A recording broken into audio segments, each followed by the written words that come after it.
I'm Anand Krishnan. I'm one of the volunteers of Inspired Indian Foundation. I take this opportunity to offer our pranams to all the elders here and also the guests. Today we have ISRO Chairman Dr. Somanath. Perhaps in the next 45 minutes you will hear him. And a host of Unsung Heroes. This event is being held in Trivandrum just to inspire the kids. So I welcome everyone. We are an organization with very less protocols. Adiyam Prasangom in Puchandum, Onnu illathor organization aanu. We are here existing for you guys students. Exactly what Dr. Somanath, Dr. Kota, Sham Shetty, everybody, Air Chief Marshal Bhadauria, Air Marshal SRK, and everyone. So all of us are locked on to you guys. This event is being held for the students, for the youngsters. So you will hear from all of you. So please now arise for the national anthem.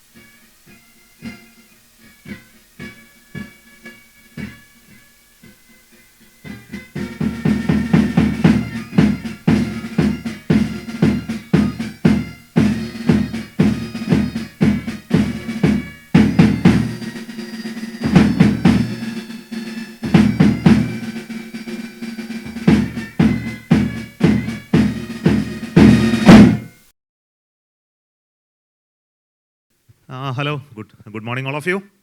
So thank you for this opportunity to talk Guru Kalam Memorial Lecture here, the sixth one in the series. Thank you all the mentors of Inspire India Foundation and its life and Ananda Krishnan and all the awardees this year and invitees, respected invitees, dear students. So I will speak about the Indian Space Odyssey, the journey of space and the vision. So when you speak about space, always the name of memory of Dr. APJ Kalam comes to your mind. On what account do you remember Abdul Kalam? Anyone? Can you tell something? Huh? Missile Man of India, yes. So he is the missile man of India, but he forgot about SLV3. He was a rocket person of India. he was the first project director of SLV3 rocket, and he was part of ISRO once before he became the missile man. And there are a lot of missile people around here. So even before he became the missile man, he became the atomic energy, bomb person. He became the president. Much before that, he was Abdul Kalam, who worked in this city, the Trivandrum. He came over on invitation of or selection by Vikram Sarabhai. He came to Trivandrum. He made this his karma bhumi for almost 20 plus years. He worked in this shores of the Tumba, building the early journey of Vikram Sarabhai Space Center, the space program, became the project director of SLV3, had the first failure of SLV3, and then made it successful later. You know all the story about Abdul Kalam? How many of you have read his books?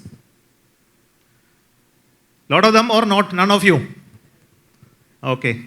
So I'm not going to speak about Abdul Kalam today because that journey was when before I joined ISRO. So that when I joined ISRO, it was 1985. But by that time, he was just leaving ISRO. He was leaving ISRO and going to DRDO to become the missile man later. So my association with him was really not there. I was a young boy just after engineering joining ISRO. And Abdul Kalam was almost always already a person who just completed his tenure as the project director, then leaving ISRO and going over to Bangalore, then later moving to DRDO. So that was the time. So I will speak about the journey afterwards, what we have built in ISRO in the last so many years, 60 plus years of journey in ISRO, building rockets, satellites, applications, and the vision for next 25 years. Or maybe more. I think this is what I would like to speak to you. Are you all ready to travel? See, I started talking about Dr. APJ Abdul Kalam, his journey from building SLV-3 to missile man. You told about him to be the missile man. But then the journey of ISRO has been always building that capability from 1960s, launching small sounding rockets to what we achieved today, the journey to moon and land on the southern pole, near to the southern pole using Chandrayaan-3. How many of you watched the landing of the Chandrayaan-3 on the moon on that day? Which day it was? Who will tell me the date? 23rd of August 2023. That was a historic date for us because after having a glitch in Chandrayaan-2, like the PowerPoint glitch, we came back after 4 years and did that once again successfully. So the success is ultimately in terms of how we did the last part of it. The journey itself was huge learning. But then, of course, you know, when you make a space mission, always every part of it is critical, including the last part. Making a landing on the soft landing, it was just 300 meters away from the surface of the moon, where it lost control and fell down and had a hard impact. But then we learned through that so much, then achieved the perfection in the next mission. And it's not only that it landed so well on the moon on 23rd of August 2023, the rover came out. And how many of you saw the video of the rover? I wanted to show you, but unfortunately I'm not able to play that. The rover coming out was a great event for us. It came out and did experiments on the moon. When to understand the terrain of the moon, we looked at how the moonquakes are happening. We analyzed the mineral on the surface of the moon. Then we looked at various atmosphere. There is no atmosphere on the moon, you know? Is there any atmosphere on the moon? No atmosphere on the moon, but still there is. Because always there is a thin electron, proton, neutron floating around the surface when there is nothing around. So we measured that. So much of scientific outcome come. So you know, Chandrayaan was a journey that we started long back. In 2004, we started the whole program of going to moon. You know which of the mission to moon found out water on the moon? Anybody knows? Chandrayaan-1. No, we have been going to moon from 1960s. We mean humanity has been going to moon. Around 13 or 12 or 13 people from US origin has landed on the moon. Russians have sent so many crafts, unmanned crafts to the moon. But none of them discovered water on the moon. It was our fate, our destiny to send the Chandrayaan-1 with instruments from US, Europe, and many other nations, and our own instruments in the very first orbital mission of the moon. And when we are planning that launch of the Chandrayaan-3, Dr. Abdul Kalam was the president. We consulted him, and we asked how this mission should be done. He gave an idea. You should not only go around the moon, we should put something on the moon. An Indian item should be on the moon, he said. So that was just 6 months away from the launch. Then he told this idea that we must make something on the moon. Our flag should be on the moon, he said. So we designed immediately a moon impact probe. This was designed in VSSA. I was also there around. A small craft with its camera, with its propulsion, with its instruments. And it was designed to be part of the moon Chandrayaan-1. And in the orbit, this particular item will be separated. A rocket will fire and put it on the surface of the moon, impacting. And while it was going into the moon, it will take images, measurements, everything until it hits the moon. So the very first time we touched the surface of the moon was in 2008 itself. But then actual soft landing happened only in 2023, so many years later. So let the Chandrayaan-3 program be there. But then what is more important for us is that we have today a capability to build any satellite that we want and put it on a rocket and launch it from our own nation. This is not a small capability. And India, a nation having this capability is huge. You know how many nations have this capability across the world? If you look at it, it's just countable, no? Only US, United States of America, Russia has this capability. The entire Europe has a unit called the European Space Agency has this capability. China has this capability. Then Russia has. Then many other small nations have started launching small rockets. But if you compare world over, the real power of launching, building, the end-to-end capability exists only in this many nations. And many other nations are still dreaming about it. Why India became a powerful nation? It's only because of the vision of its forefathers. In 1960s, when we started discussing about building space program, there were a lot of questions asked. Why we are building space program for a country which just got independence? Why should we invest in money in science and technology of this nature? build this capability in this country? And this question was answered by none other than, you know who? Vikram Sarabhai, who was the visionary along with the Homi J. Bhabha, came up, who built the atomic energy program. And he told that it is important for India to invest in space program because it can bring benefits to the society. So it became an important topic at that time, bringing benefits to the governance, decision makers, administration, day-to-day activities of human comfort in this for this nation. Space technology is important, and this was very important for policy makers, decision makers, political system to decide and fund this program. And for that, what he did was he brought satellites from other nations. The American satellite was brought to India. It broadcasted television programs at that time built by Akashvani. Not Doordarshan was not there at that time. So Akashvani built programs, educational programs, agriculture programs, and telecast over thousands of antennas set up at that point. This was in 1970s, not even in 80s.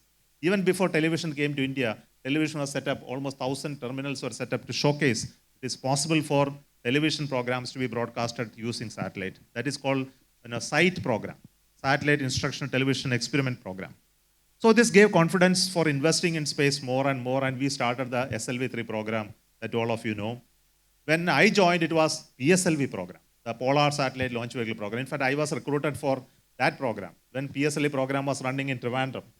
It was running in Tumba, and then we moved over to another campus called Valiyamala at Nadumangad, just another 20 kilometers away. The whole project was set up, and I was fortunate to work there for almost 10, 11 years or so in the phase of the PSLV development and saw the first launch happening. Today, PSLV has logged almost 50 plus successful missions, and it is going to continue. At least government has approved another 30 launches of PSLV. We are building that. But the journey for me started when I went into a new project called GSLV Mark III. Today, the heaviest rocket, where I had the fortune to write the project report and become the project director of the project later, when it was actually launched for the very first time. That was in 2014. So it was a great journey to work in ISRO. So with that background, let me tell you what is there in store for us in the future. I think we have achieved certain level of maturity of building rockets, satellites, and application programs. When I talked about rocket, it's equally important to talk about satellites. Now, how many satellites India got today, in orbit? We have 52 satellites in orbit. 18 of them are communication satellites, something like 22 are remote sensing satellites. We have 9 navigation satellites and almost 5 of the scientific satellites like Chandrayaan, Aditya L1, the XPOSat, the Mars Orbiter mission, and AstroSat. All of them are scientific satellites. So with this many satellites, if you compare with other nations, we find other nations have thousands of satellites. America has launched recently, the SpaceX company has launched 5,000 satellites for communication purpose. Our neighbor China has almost 500 satellites. India has 52 satellites. So initially when I said 52, you would have thought it is a large number. It is not. Though it is very good for us, but the impact of space and its ability to penetrate into the daily life is now demanded by larger number of satellites. We call constellations. We need more number of satellites to do the work which we are doing.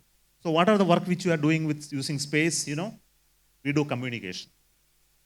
The communication, your television broadcasting, all DTH services comes through your satellites. Your network connectivity, the backhaul of mobile networks, there are satellites which are backhaul activity it is doing in the background. Your ATM connectivity, we call VPN networks, which are using for point-to-point communication for banking, for business transactions, companies, internet services, which are directly through dish. We also have other strategic communication networks. So much of communication activity happen through satellites. India, how many television channels are there? Hundreds of them are there. All of them are served through our satellites. Each of them are called channels. And we need to 24/7 work to make sure all these channels support is there. If one channel is not coming, immediately there will be a frantic call. The satellite is having problem. You have to switch out to another transponder and make this arrangement. This is a huge work somebody is doing silently behind the scene, which you do not know. You know only Tata Play and all that providing services. They are the only front-end people, but back-end, the satellites and all that ground network people work continuously. We have control centers at Hassan, Karnataka, and as well as in Bhopal, Madhya Pradesh, which does this control regularly on a 24/7 basis to ensure all our transponders are working very well. We have also Earth observation satellites, remote sensing satellite. They look at Earth. They move around the Earth very, very fast.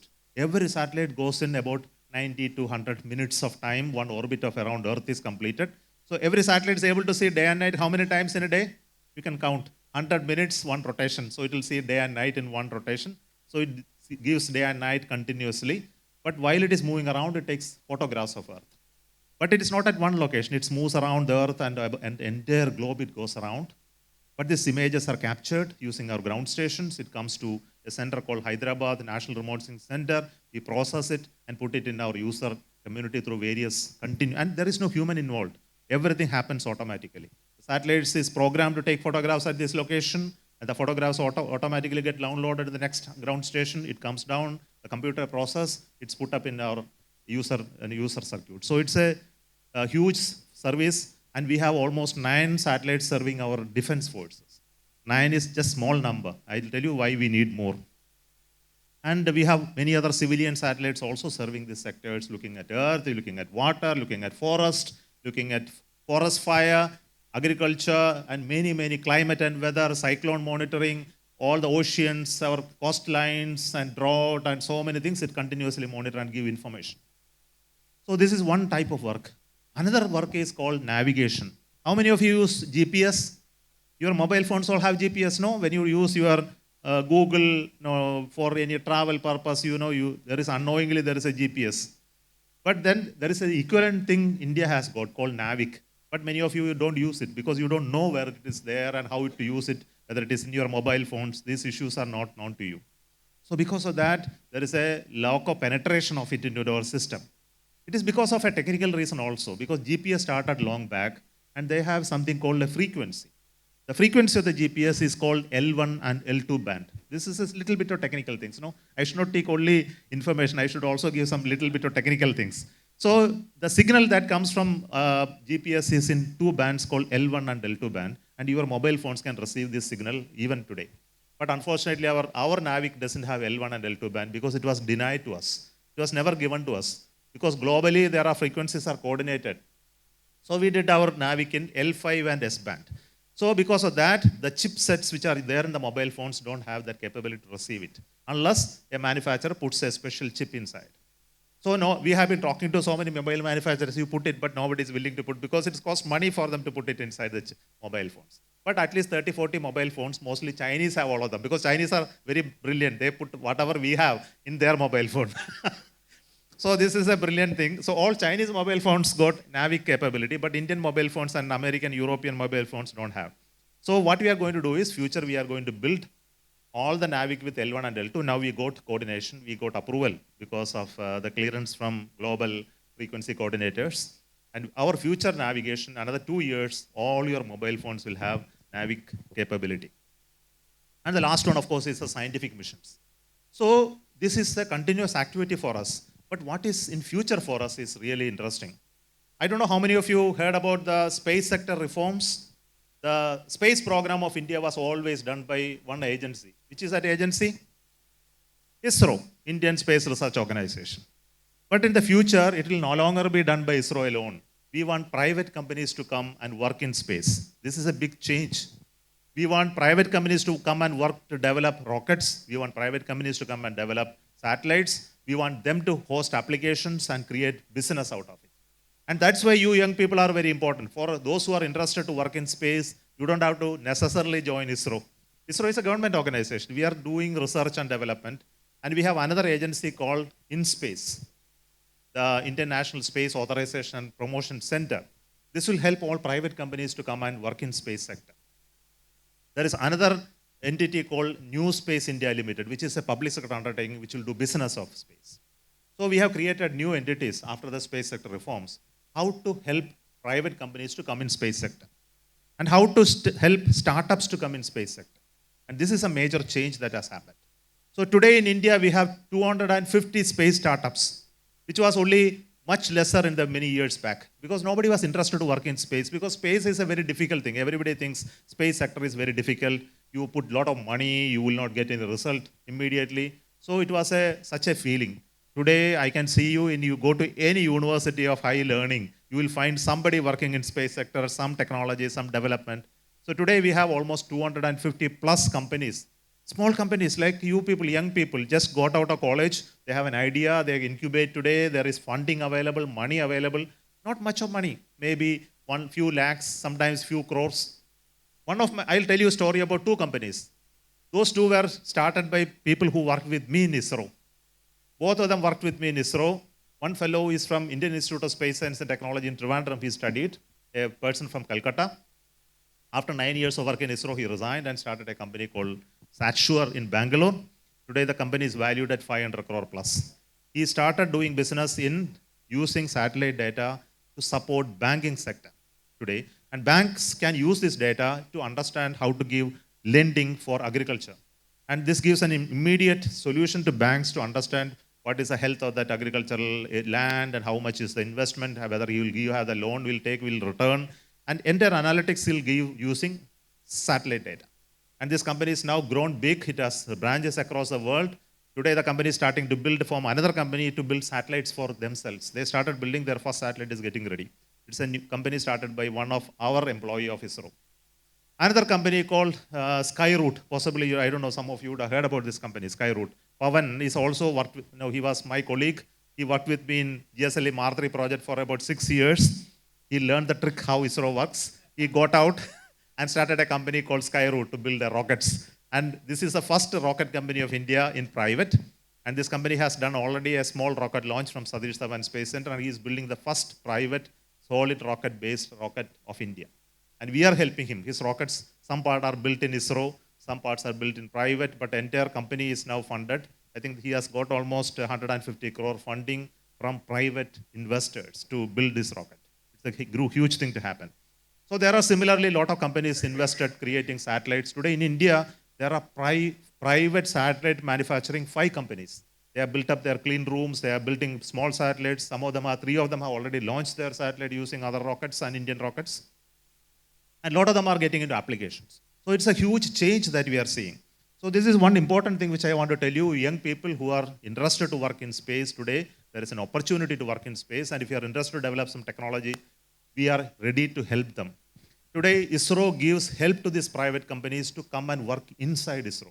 Earlier, ISRO was a very closed society. We will not allow, we have a lot of security there, don't come inside. Now it's all changed. We said, whatever we are doing in India, using your money, is your item, use your property. You can come inside, you can come and work with us. We will help you to grow, provided you are an Indian company. You are owned by India, you are an Indian citizen, then you can create knowledge, skill, and grow companies using our own knowledge. All the research which we are doing in ISRO, the output of that is your property and you can take it. Possibly you may have to pay a little bit of money, whatever investment that we had. So technology that we have developed in ISRO is available to everyone to convert it into products and processes. So this is one change. I want to tell you another important announcement. Recently, Prime Minister has announced a long-term vision for Indian space program. In 2047, when we become 100th year of independence, he called it Amrit Kal. When it happens, the Indian space must be very strong space program. Today, Indian space program, the overall economic scale is only 2%. The global business of space is valued at 600 billion US dollars. 600 billion US dollar, have you understood what is the value? It's a huge money. So 600 billion US dollars, in that our contribution is around 8-9 billion, which is hardly 2%, maybe, okay. So that means though we are doing great things in India, our contribution to space economy, business is very small. So somebody else is making money in space. We are not making money. So how to make money? Unless you create business and money, then this sector will not grow in India. We will continue to do some research and do some fantastic things like Chandrayaan landing, and we will all be happy. But it will not give employment, it will not give economical growth, it will not create businesses, it will not help industries to grow. So how to grow? So we have put a target how to increase this 2% to 10% of the global economy we must have. How do we have it? It will not just like wish list, it will not happen. So we want to promote this activity in space sector to bring in private investment and then move much of the operational work which ISRO is doing into the private sector. and create business opportunity around whatever we are doing. For example, I told you, lot of satellite data comes. All the data goes to ministries. It goes to agriculture ministry, it goes to environmental ministry, it goes to Ministry of Home Affairs, it goes to here and there. It doesn't create much more value on top of it. So we looked at SatSure company. When they got that data, they worked with banks, they created value about it. They created a business. Now, after creating a business, they know how to create satellites out of it. And when they build satellites, somebody has to launch it. So we found the entire value chain of space activity is in the applications. You create investment in applications, you create more business in applications, it will create higher levels of growth in space sector.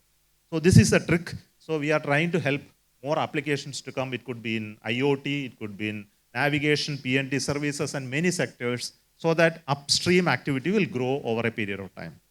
So this is a strategy. For that, we have announced a scientific program. When America started space program, Kennedy's great announcement, we will go and land on the moon.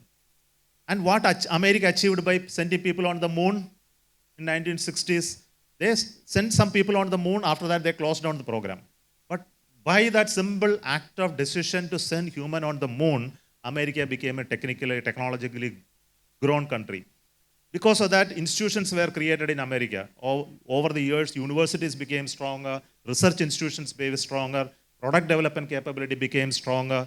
The huge ecosystem of aerospace industries and defense industry grew in America, primarily funded by the space program that started. Almost 30% of their GDP went into building the space program. It was a huge move which gave the supremacy of the America that you talked about today. If you have to create such a supremacy here, we need to invest in space for some time and create that type of initiatives in India. And this is precisely that is done by Prime Minister today when he announced we are going to land on the moon by 2040. It is not to replicate what US did, but also it's also a wish list today. There is an interest in going to moon for all nations, not only the Americans. They are again trying to go to moon. The Russians are trying to go to moon. China is so much on the moon. India also wants to go to moon as a continuous activity, and we want an Indian to land on the moon by 2040. And when we have to do that, we need to create capability. We have to create a space station. We need to have continuity of space program, of human space flight program. Our Indians should continuously go to space station of our own space station called Bharati Antarisha Station. There we should do scientific experiments. We should continuously go to moon missions from Chandrayaan 3. We are planning now Chandrayaan 4, 5 and beyond that.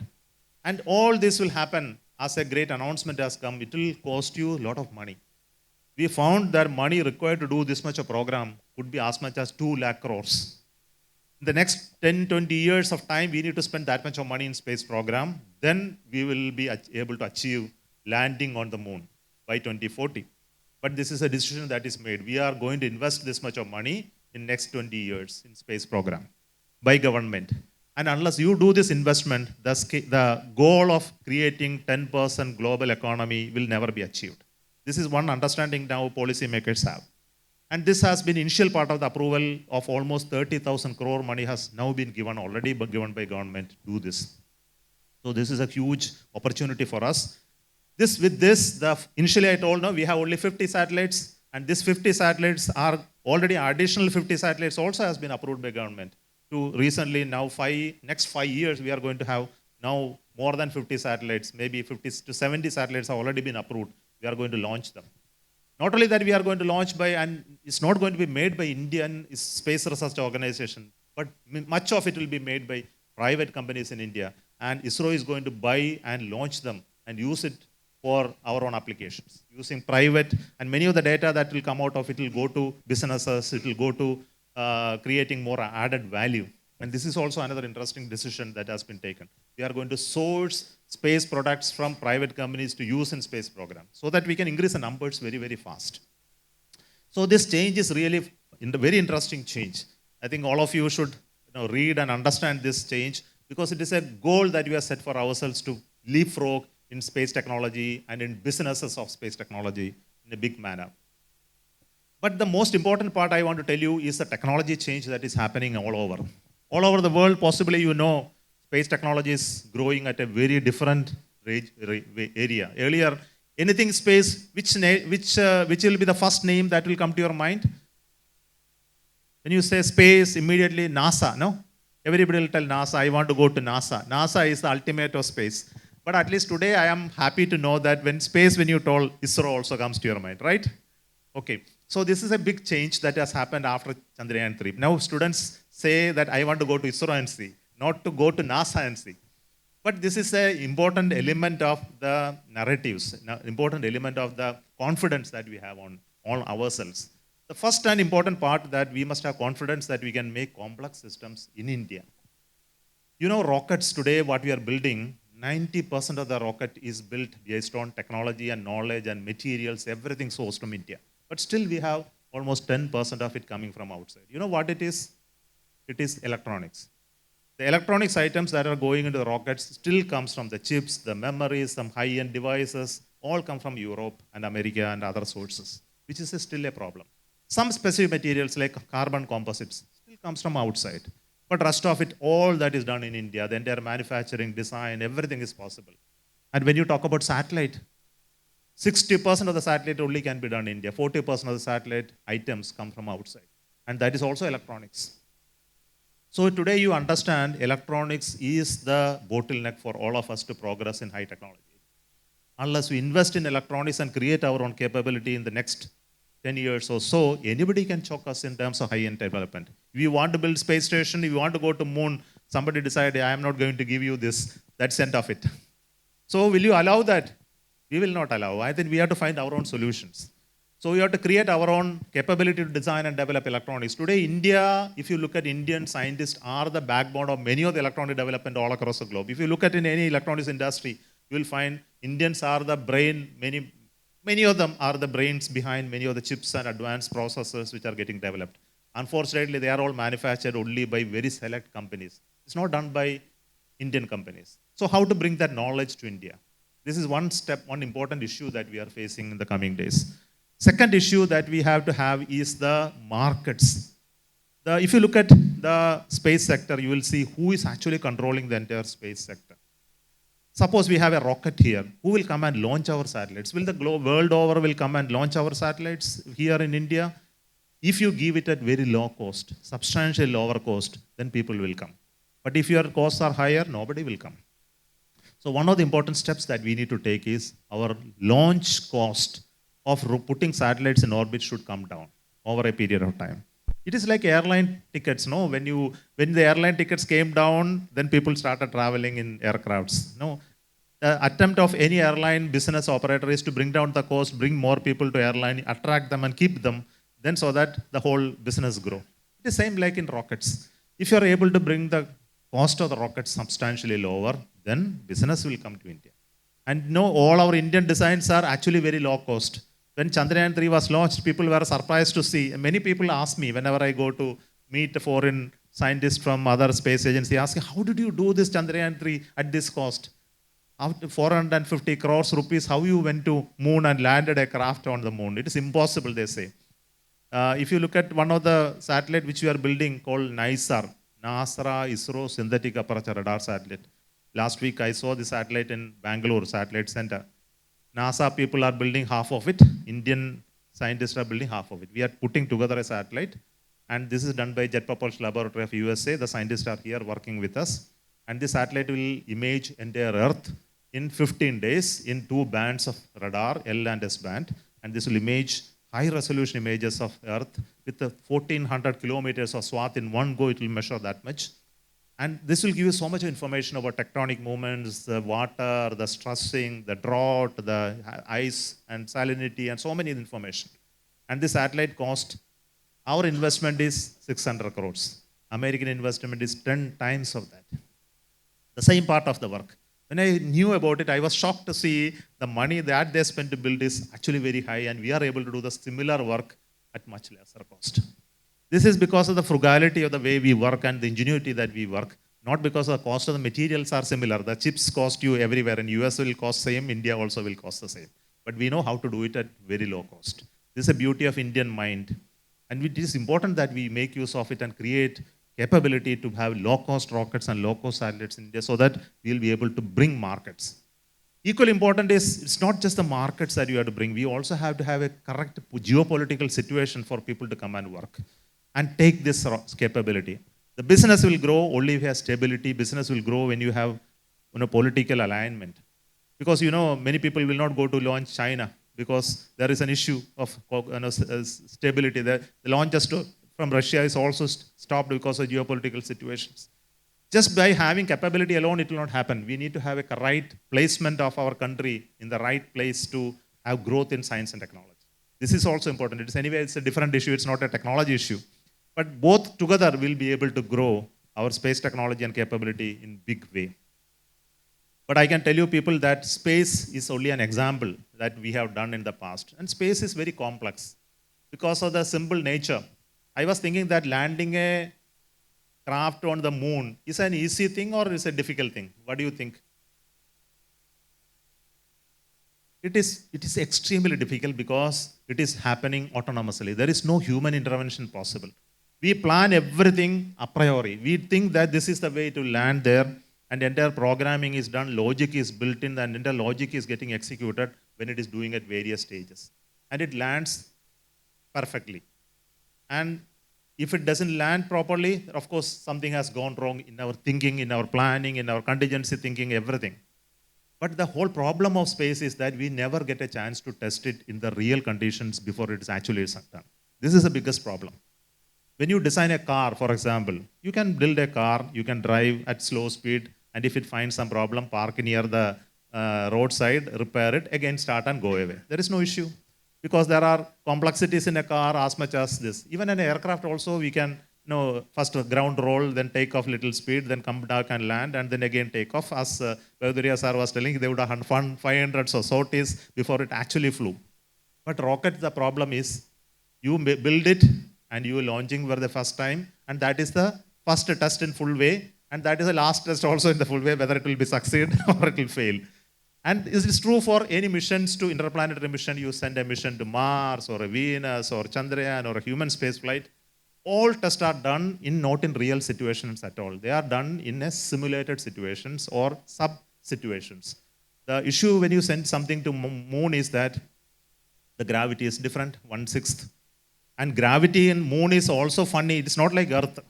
The gravity around moon is not uniform. You think gravity on Earth is everywhere. Now you will weigh 50 kilograms, assume. You go to any part of the world, you will weigh 50 kilograms approximately. There will not be much change. But moon, it is not like that. Some part of the way you will weigh more. Some part of the moon you will weigh different because gravity on moon is not uniform.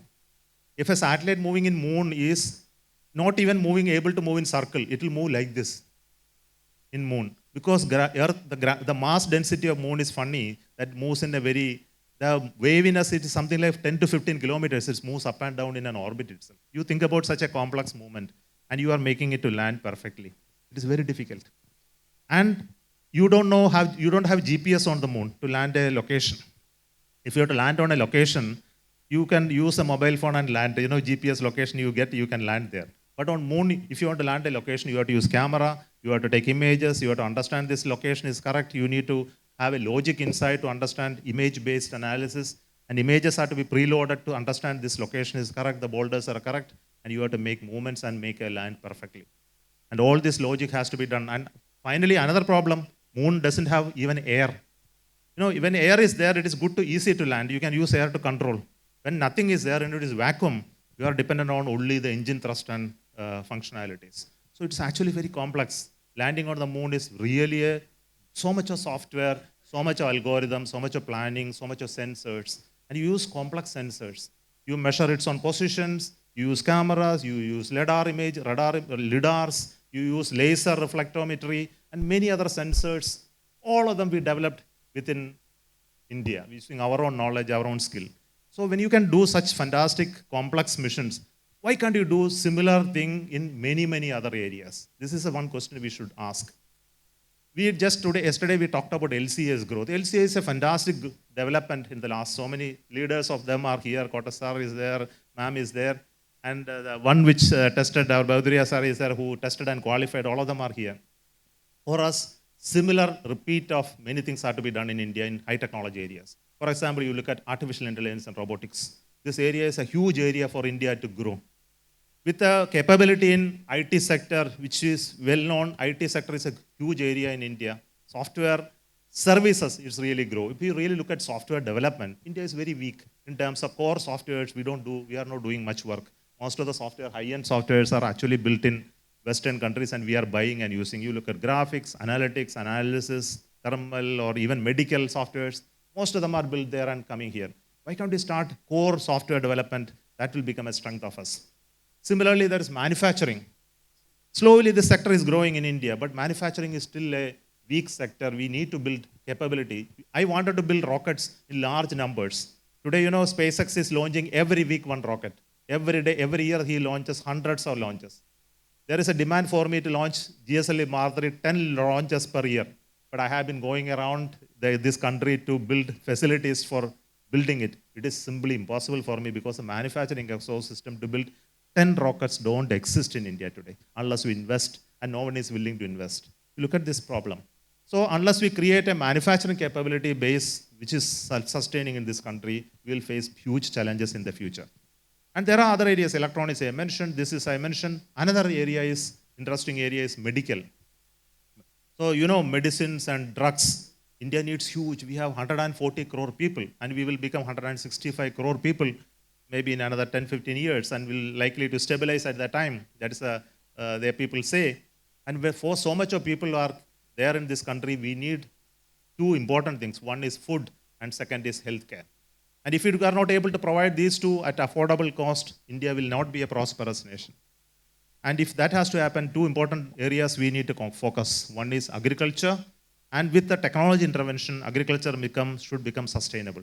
And this is a huge issue. People don't understand that the environmental changes and the climate issues are becoming so important that your agriculture productivity is likely to drop. And when we grow from 140 crores to 160 crore, we will face problems of agriculture and food availability if you don't act today to bring in technology in a big way in agriculture. Like, for example, pesticide applications, water stress. Water will become a big issue. You will not find good water to agriculture purpose. And if you don't change the nature of agriculture over the next 10, 15 years, we will be really affected in many sectors of providing sustainable food to the public. Similarly, another area is healthcare. Healthcare is already becoming a major issue of providing basic healthcare and how to provide it at affordable cost for large masses. For that, we need to bring in technology. We need to bring technology of advanced technologies here, diagnostics, because diagnostics is becoming, entire medical thing is becoming technology centric. Other day I was admitted in a hospital for a major operation. I know, I happen to see a lot of equipments around. Entire equipments are made from some other nation and brought here. Not a single medical equipment in one of the hospital is made in India. Everything is imported. Huge amount of import content is there in all our medical equipments. The hardwares, the softwares, the diagnostic tools, everything comes from outside. Even test equipments, there are only few companies are making. And how as a nation we can survive when you have such issues?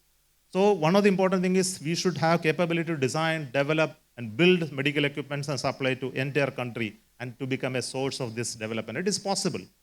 I visited one company in Bangalore recently. I found that most of the electronic cards that goes into a branded medical equipment is actually built in Bangalore. They are wiring all those parts, but it is getting exported to another nation. It will be put in a box with all the labels and it will come back to India as that company's product. But it is capable of built in Bangalore. But we are not designing, we are not developing entire items in India using our own brands. It's another big area. Similarly, in medical, diagnostics, how to check for your diseases. The checking is a big issue today. Large masses don't have ability to go to connect and build diagnostic equipment. So low-cost diagnostics like blood sampling and connecting that information to net, making it available to doctors, having health records of thousands of lakhs of people in repository, making artificial intelligence to do analytics on this data, come out with healthcare solutions which are specific to this nation because every region has its own health issues. Such are the technology interventions possible in medical care. And we have to also bring in medicine manufacturing at a substantially low cost. Today, India is one of the biggest exporter of generic medicines. Generic medicines building is still one of the biggest supplier of this. But if you look at high-end medicines, chemicals, our chemical industries, medical industries are very good in synthesis. Once the knowledge of the formulation is available, they know how to make it at low cost. They know how to synthesize at a very low cost, and they will make whatever. But Creating the first time medicine is a big issue, and it is all monopoly of big players, and it doesn't come to us. Today, I know about cancer drugs. It's extremely costly. My doctor was talking today morning to me that one of the dose for 1 week for a poor patient is 12 lakh rupees. 1 week, one unit to be given. And who can afford it? And cancer cases are increasing everywhere. And if you don't work on this, I think our healthcare system will collapse and nobody will be able to give assurances like what US does. Medical assurances are not possible. So we need to work on medical care and technology intervention in this sector, medicine synthesis. This is a very important focus that we need to give for this nation. There are many, many other areas. I think this is endless. But all this area, if you look at, the most important work we need to do is to bring in technology in every sector. And this technology intervention in every sector is possible only if you work with the institutions of higher learning and work with researchers. And this is important that we fund R&D activities in every sector through funding appropriately, government interventions as well as private R&D. This we have been talking to so many people all across the country, how private can come and work in R&D. How they are not willing to invest. Every private company want to put money and take next day profit. And no one is interested to invest in R&D to create value. That's why the American companies are growing, because they invest the money in R&D, they connect with academic institutions, and whatever research happening in academic institutions are translated into products and processes which they will convert into business later. And if you don't create that capability in this nation, we will limit ourselves to the growth. We will remain as a third or fourth country and never ever grow to support our the entire community in the future. I want to tell you that space is only an example of what we have done. For a nation like us, space was only an example that we handle a complex problem of reaching the moon using our own knowledge and our own skill. It only gives an example that it is possible for us in every sector if you do, provided we create the right type of people, right type of leadership in those organizations. And this is important for our policymakers. Vishwanath sir is here. For political system, it is important to understand that the technology is a very supreme strength tool in the country's command to create wealth as well as prosperity. And if you do not understand this and if you don't promote this, the promotion happens through various channels. How to create strong R&D institution in this country, how to give respect to scientists, how to give them in a very conducive environment to work and flourish in this country, how to connect industries to academic institutions and take the research outcome to the industries for product generation. I think these are very important strategic planning that we need to do. I only want to tell you space has been an inspiration for me while I worked in this sector for the last 38. The nation is more important than all of this. And we need to find a very important element to inspire young people to take up science, technology, engineering, and research, and also make the stakeholders like the academic institutions understand it is just not teaching institutions that we need today. We need research institutions in this country of higher capacity, and many more are required to be created in this country. Our R&D institutions number compared to our nation's capable requirement is actually very, very small. It's just not enough to meet the entire spectrum of demand. We need to invest and create that capability. Today, India is a strong nation because our economy is not that weak. We have an ability to invest and create such capabilities. I hope the journey that we did in space will inspire all of you to do the same in many, many other sectors, wherever you get connected. Thank you so much for this opportunity to listen to this. Tradition to honor the speaker, I request our chief mentor, aerospace Don, father of India's Tejas fighter program, the only father, okay? You might read many fathers, but the original father of Tejas, Dr. Kota Harinarayana, to kindly hand over something very special.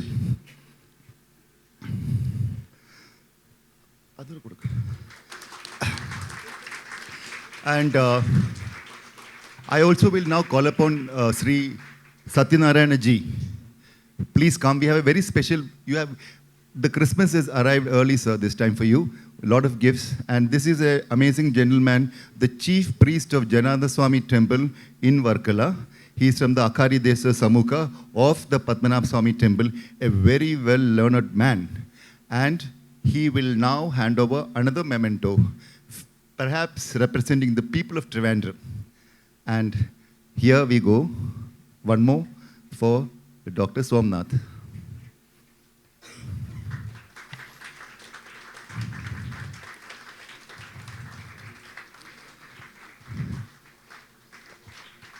Thank you so much, sir.